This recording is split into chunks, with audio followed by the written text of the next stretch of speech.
শ্বশুরবাড়িতে কেউ আপনাকে দাম দেয় না কেন জানেন? কারণ আপনার স্বামী আপনাকে মূল্য দেয় না, দাম দেয় না। আপনার স্বামী যদি আপনাকে গুরুত্ব না দেয় তাহলে বাকিরাও কিন্তু দাম দিয়ে কথা বলবে না, কারণ তারা ভালো মতোই জানে আপনাকে যদি তারা উঠতে বসতে কথা শোনায় আপনার স্বামী তাদেরকে কিছুই বলবে না। কিছু স্বামীরা আছে পরিবারের কাছে আদর্শ ছেলে আর স্ত্রীর কাছে আদর্শ তো দূরের কথা, তারপর যদি নিম্নে কিছু থাকে সেটাও তাদের কাছে আসলে সবার কাছে আদর্শ, কারণ আত্মীয় স্বজনের কাছে সে আদর্শ।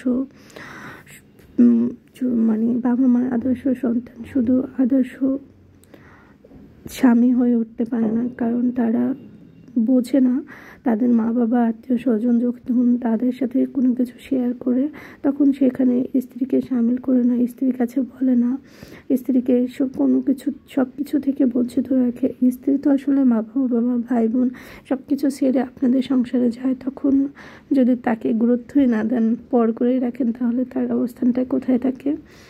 আর তখন তো মানুষ তাকে যদি সারা জীবন পরে মনে করেন তাহলে তো সবাই আপনার স্ত্রীকে পরে মনে করবে, আপনি যদি সম্মান না করেন।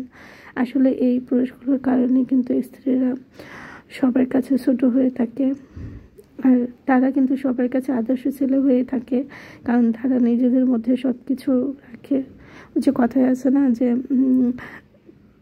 শাশুড়িরা তখনই খুশি হয় যখন তাদের জামাই মেয়েকে খুব ভালোবাসে, সব কিছুতে গুরুত্ব দেয়। যখন ছেলের বউকে গুরুত্ব দেয় তখন তাদের কাছে ছেলে বড় হয়ে যায়, ছেলে আর ভালো থাকে না।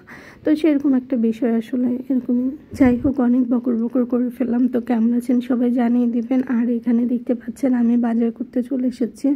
বাজার থেকে কী নিব সবজি সেটা দেখতেছিলাম, আর এখান থেকে মাছ মাংস সব কিছুই কিনে নিয়েছি। সব কিছু নিশ্চয়ই দেখতে পেয়েছেন। এখন বাসায় চলে যাচ্ছে, যে রান্না বান্না শুরু করে দিব।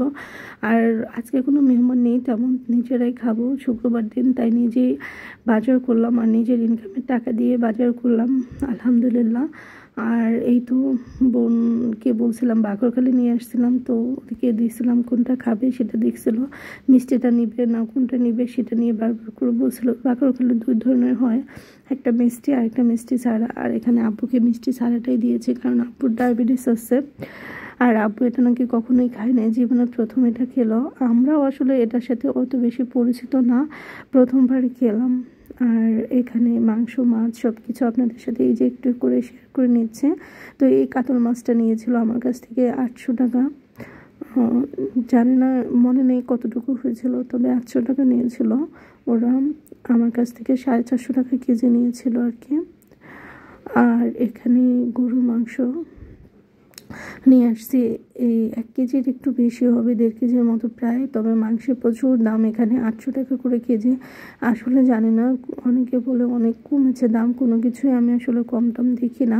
লামি এখানে ছোট ছোট করে পিস করতেছিল, তো লামিকে বলা হচ্ছিল যে এত ছোট করে স্ক্যান বড় বড় কর, তো বলছিল অনেক দাম মাংসের, তো ছোট ছোট করলে 2 পিস দিব, 1 পিসের জায়গায় তখন 1 পিস ভেবে খেয়ে ফেলবা, তাহলেই হয়ে যাবে।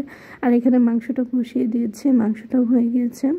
এখন করলাটাও রান্না করব, মাছ রান্না করব। আর এখানে রান্না বান্না শেষ করা হয়ে গেছে আলহামদুলিল্লাহ, সবাইকে বাড়িতে এইভাবে সুন্দর করে বেড়ে দিয়েছে। আর এখানে তো ওই মাছ মাংস সব কিছুই আছে। আর এখানে পোলাও, আর এখানে এই যে বড় রুই মাছটা কাতল মাছটা লামিয়ে খাওয়া দাওয়া। সবাইকে আল্লাহ হাফেজ, সবাই ভালো থাকবেন সুস্থ থাকবেন।